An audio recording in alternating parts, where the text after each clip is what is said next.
Hey guys, Sean Lentz here from Appalachian DIY, and today I'm going to show you how we're going to set down our subfloor and some of the things that we did to make this floor super flat and really stable.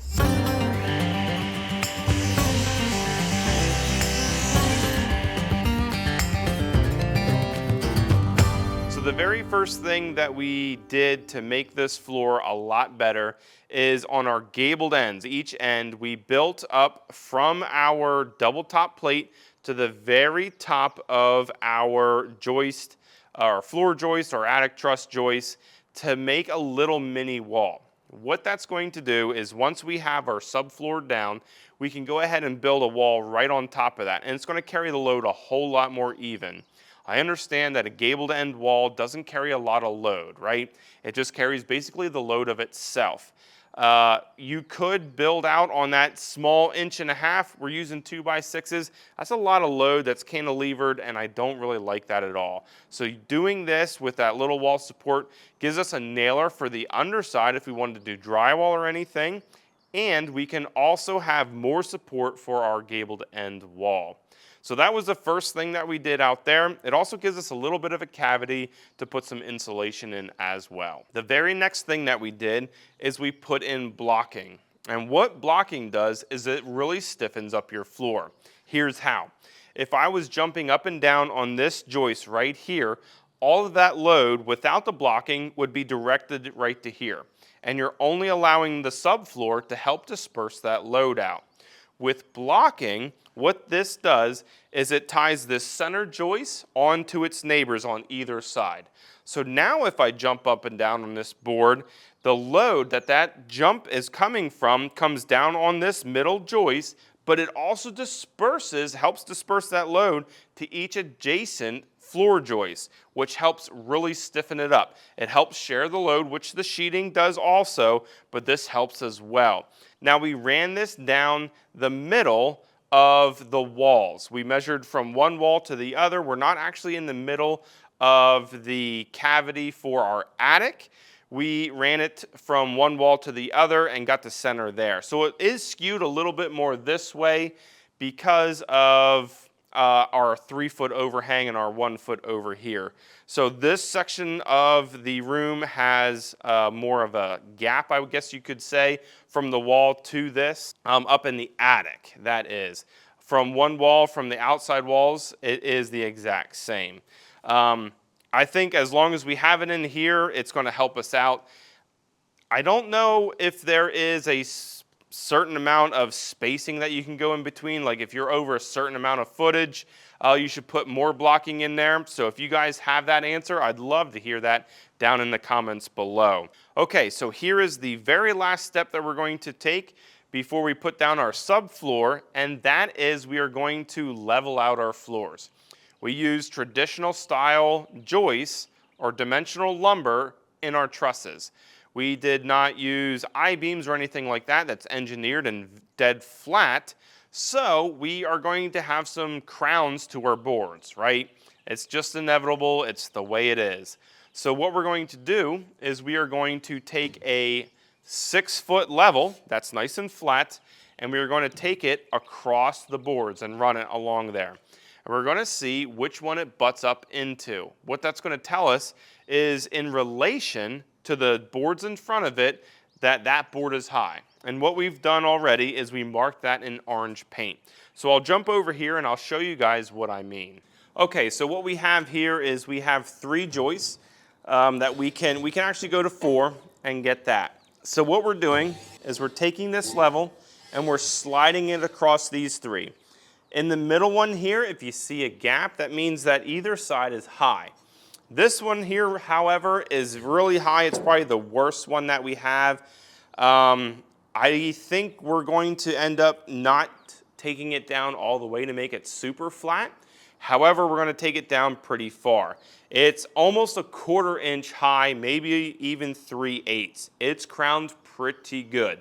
So just think that if we laid this subfloor down, that right here over these 3, we'd be nice and flat. However, when we got to this one, it would arch up. So what that would do is if we sat up here, there's probably a 1/4 inch difference in this board right here.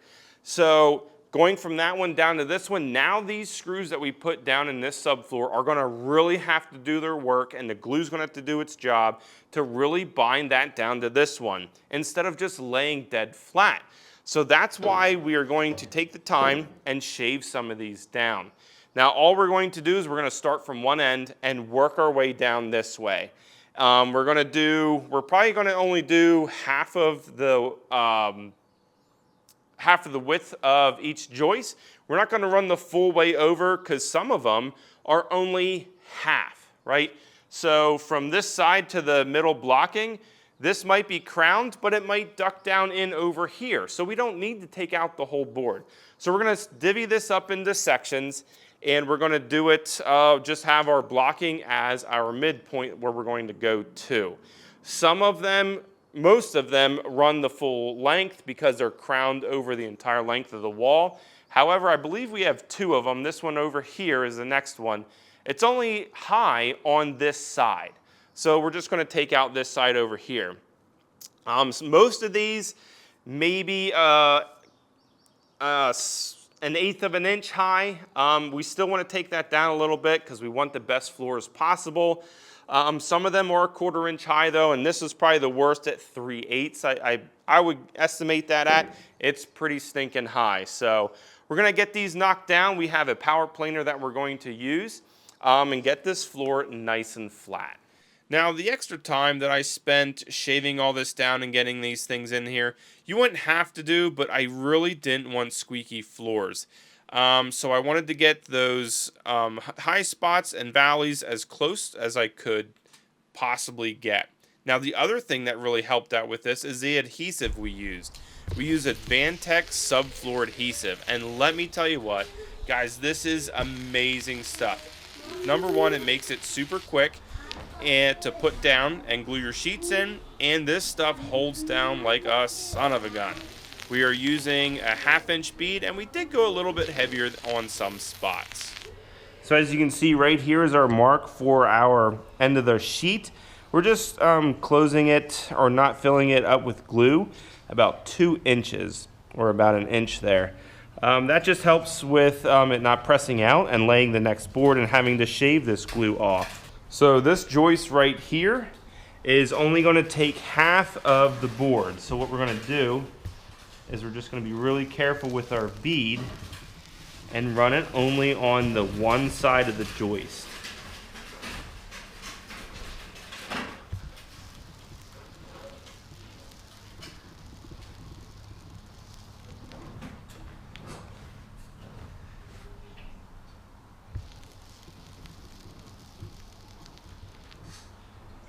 So what I do with this in between every board, because it's just me, is I take this and just wipe this tip off. Just trying to keep the glue, if anything comes up and around here, from getting stuck on there. All right, so the next thing that we're going to do is we're going to take our board and set it down into place. And I'll explain a little bit more about how we do that then.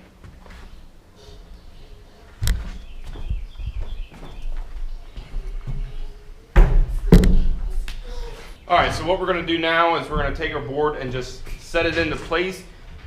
Be really mindful of how you set this down, because we don't want to scrape it back. We'll scrape all that glue off.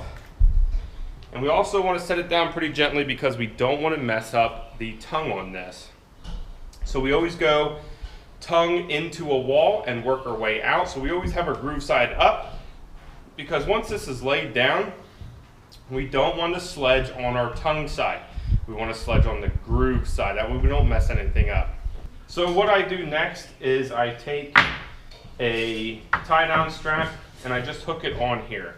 Now this obviously is not the way the pros do it. They just slam them down, catch it with their foot, and it kind of bounces around. I don't like that because now my glue is kind of all over the place. If you're doing this as a living, yep, that's probably how I would do it. However, this is my garage and I get to be able to be as fussy as I want. So now what we're gonna do is we're just gonna lower this down into place and set the board up.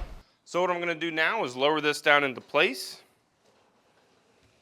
As I do that, I can make sure that the board is set firmly up against the next board, and I can control the descent. give it a little heel kick with the tension on it. Just kind of sets that tongue into place. It just makes it all that much easier to sledge this in place now. Yes, absolutely, you can flop this thing down.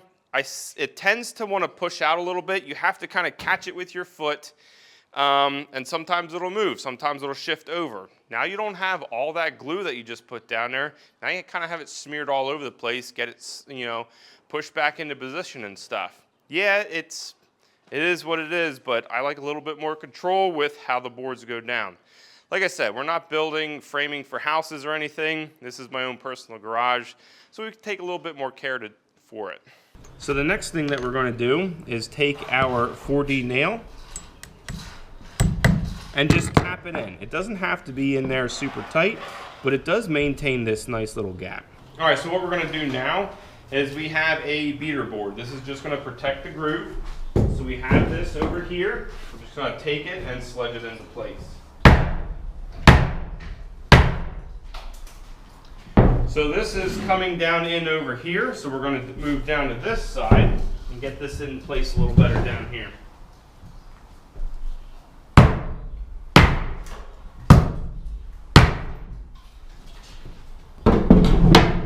Alright, so what we're trying to pay attention to is now we have this groove set up where we're even with this one. We're a little tighter here and a little wider out here. That's just the kind of way we have it set up a little bit. What you really want to make sure is that you're matching this groove right here. You want to make sure that this is even. If either of these are pushed out further, you're going to really mess up your next row. So you want to make sure that these are flush. A little variation in here isn't all that big of a deal. You're going to kind of move things around as you go. You just want it to be not super tight down here, not really gapped out up here. We probably have a 1/16 more than what we need up here. I'm perfectly fine with that. We're still being able to grab enough joists to be able to land our screws in there, which is what we're going to do next.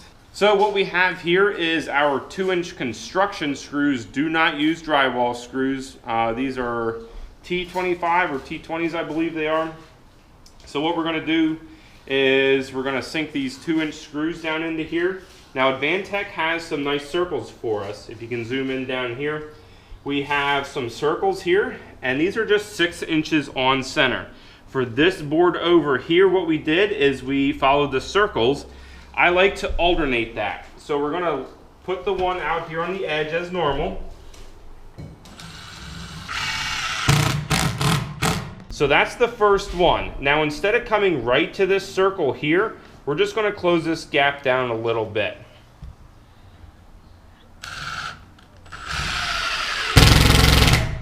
Right like that. And now we can go in between these two circles, which is going to space our nails out a little bit more and have less opportunity to be splitting and putting screws into this joist at the same exact location. So now we kind of alternate for what we did up here. So we're just going to run down and place some screws in here. We are going to have to angle these down a little bit. I try to leave about a 1/2 inch in between the seam and here.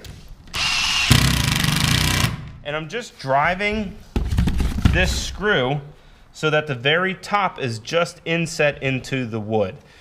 We don't want it proud, and we don't want to sink it down too far where we're blowing this section out. So that is the seam. Now we'll do what they call in the field. So right here where our joist is, we have squares. We are 2 foot on center. If you had 16 on center, right here is a circle. You would follow that pattern there. But since we are 2 foot on center, we're going to follow this. So remember guys, this groove is right here. I'm not going to place a screw inside this square. I'm going to place it a little bit behind it, dead center.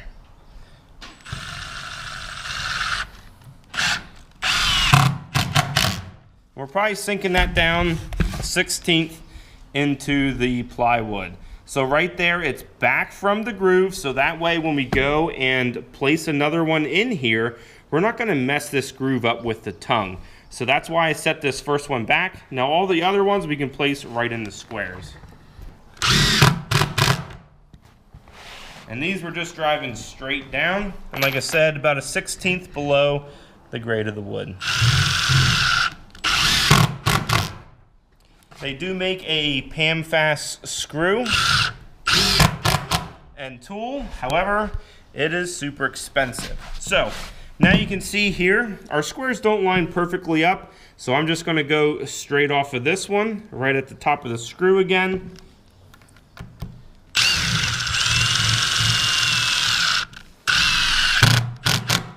So there you go, guys. We're going to do 6 inches on the seams, 12-inch spacing in the field, which is the middle of the board.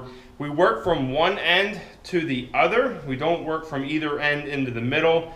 It just alleviates bunching of the board. So we work from one end to the other. That way, as we tighten it down, if we have dips or bows in the wood, it just kind of follows that contour then, instead of working from either end in. So work from one side or one corner out.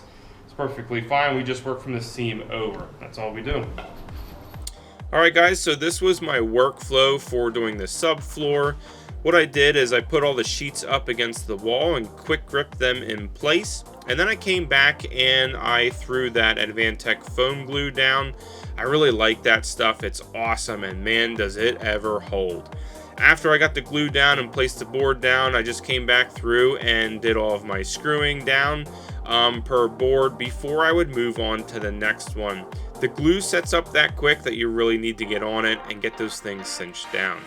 So as I just kind of went down the line like this, that's what I did, glued and then flopped the board down. Now you can also see here there's a string line.